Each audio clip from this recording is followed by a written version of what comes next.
Hey, what's going on, y'all? Welcome into another Snaps Game React. How about Coach Prime and the Buffaloes? Now, full disclosure, recording this with 2 minutes left in the game, but Travis Hunter just finding the end zone once again to make it 49-24. The Buffs pouring it on the Utes here in the fourth quarter. And, I mean, Aaron, it is just a continuation of the ascent of the Colorado Buffaloes, dude. Right now, as we are recording this, Colorado feels like the team to beat in the Big 12. And yes, I know how good BYU is, and I'm still saying that. They feel like they have the Heisman winner in Travis Hunter, and they feel like they have a quarterback in Shedeur Sanders who could actually make them playoff frisky. When combined with this defense, no matter who they square up with, what a time, what a job Coach Prime's done, and what a time to be a Buffs fan. Yeah, what a time to be a Buffs fan. About to be 8-2, complete control right now of their destiny as they get ready to, face Kansas next week, and then an opportunity to be in the Big 12 championship game. It's the defense, though. We talked about it with Texas. This is more impressive to me where they were on that side of the football to where they are now. Put in two bad situations in the first half of this game. Shedeur throws a pick on the very first play of the game. They hold Utah to a field goal. Later on, a fumble inside their own red zone, they hold them to another field goal. And I'm not saying, listen, Utah's offense has a lot of problems. They got backup quarterbacks and running backs and tight ends and receivers, all that. But still, we've seen this all year from Colorado. They've been good all year. Defense. We talked about it. It's like they're 16th in the country in stop rate. They're great defense. And the thing that they do is they get after the quarterback. Yes. That front seven gets after the quarterback. They might give up some plays, but they create a lot of negative plays. And what more can you say about the job that Warren Sapp's done with this D-line, bro? A guy who was kind of, I think, made fun of a lot when he took this job. Not a lot of expectation. And he looks like he's as psychopathic as he ever has been. He's always been a psycho. You cannot trust a man with a mohawk like that. You know that dude's throwed off. And he has this D-line playing throwed off right now. You know what else they're doing, Aaron? They're playing winning fucking football. Look at the first half of this game, because it's not like you're saying. It's not just the offense. It's that defense as well. They come up with the big stops, but then they get a big special teams touchdown, right? The punt return. Remember, this game was 21-6 at half with a special team touchdown. And okay, I'm getting ahead of my skis. Here's what I'm trying to say. The offense didn't have it the first half consistently, but the defense stepped up, special team stepped up, and the offense has the balls to go for the win. Because if you look at both of the offensive touchdowns from the first half, one came on a 4th and 5 from field position that would have set up Utah pretty nicely. And the second one was near the end of the half. It was 4th and 8.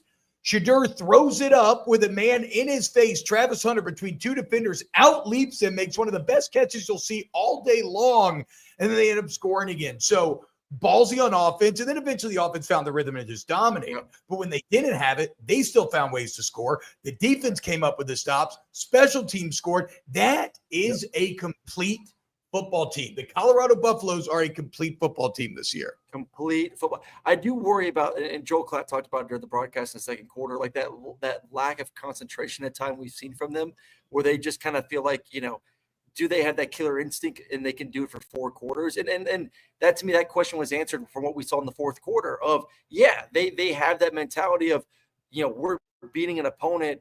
Let's put our foot on their throat and just end them right there. And they're like, let's not keep them around. Like, that was good for me to see and for Colorado fans to see. Like, they got that essentially mental part of the game that they can do that against a brand and a team like Utah that is well coached, that's going to fight, that's still going to want to be physical, and you beat them in the fourth quarter. So I was really impressed with that. And for all the fans that I was, idiots on Twitter that I was fighting with, that Travis Hunter is a Heisman candidate, the favorite win the Heisman. You can't tell me you don't watch the football game and the plays he make, the catches, the interception, the reverse that he just juked out 5 guys and ran in for a touchdown at the end of the game. They were trying to give him a throwing touchdown to Shedeur, and then he just was like, oh, wait, it's broken down. I'm going to just score a touchdown. He is the best athlete on the football field, and he's doing it with 120 to 130 snaps per game. Shut your asses up. You don't know football, and you've never played before. What he's doing is incredible. And what's so cool about it, man, is he just seems like a kid that just genuinely loves fucking football. Like there is a joy to his game, right? Like, I don't know about you. Football to me was always very angsty. I was always fucking pissed. It was always hard. I always felt like I was just fighting constantly, which is good. You can make entire careers out of that, right? Yeah. But I was always jealous of the guys that just seemed to play with so much joy out there constantly. And it feels like that's all. He just loves to play, man. When he hands the balls back to the ref, he's like shooting free throws up. Like he's just out there having fun, dominating. I think that roast people, like the one person that was got me is like, oh, he's just not a good person. Or he's not like, how the fuck do you know? Like, you don't know. Wait, no. Travis Hunter's a great kid. He doesn't do drugs. He's never been in trouble ever. All he does is fucking play football and like maybe do like podcast. Like Deion's talking about this. The kid's an incredible kid. He doesn't drink. He doesn't smoke. He just plays football and like does podcasts and maybe streams some video games. Like, how's this kid not a good? Get the fuck out of here, dude. I don't know. Like to me, he's a definition of a football player. He's tough. Yeah. He's gritty. He does whatever it takes for your football team to win. He makes incredible plays on both sides. He's the best athlete on the field. He does it right off the field from what I've seen and heard. So what part of the definition is he not hitting when it comes to being a Heisman Trophy winner, candidate, any of it? I don't know. If somebody's telling you he's a bad kid, I think they're kind of telling on themselves for being maybe a little racist, even if they don't even realize that. I think that's like, honestly, I think there's a little inherent racism there. Well, this guy also won Max Duggan to win the Heisman a few years ago. So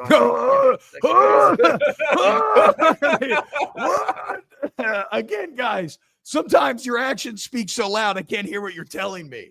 Yes, Travis Hunter, my favorite for Heisman as it stands today. Utah looking like, I'm excited to see BYU Kansas tonight, but yeah, man, Colorado, what a job by Coach Prime to be here in year number 2. It's absurd. And Shedur's, we haven't talked about Shedur, and real quick on the way out here, give me your Shedur take, because 30 of 41, 340, 3 more tuds, overcoming that early pick. Shedur Sanders, he looks so composed. He looks as good as ever back there. Yeah, at times it's a little bit too much in the pocket of him roaming around and some of the stuff that he does. But he'll try to make every play. Hold on to the ball. He tries to make every play. He doesn't know and understand, and it's going to get him in trouble if they do, when they play BYU, or if they do make the playoffs going against an elite defense.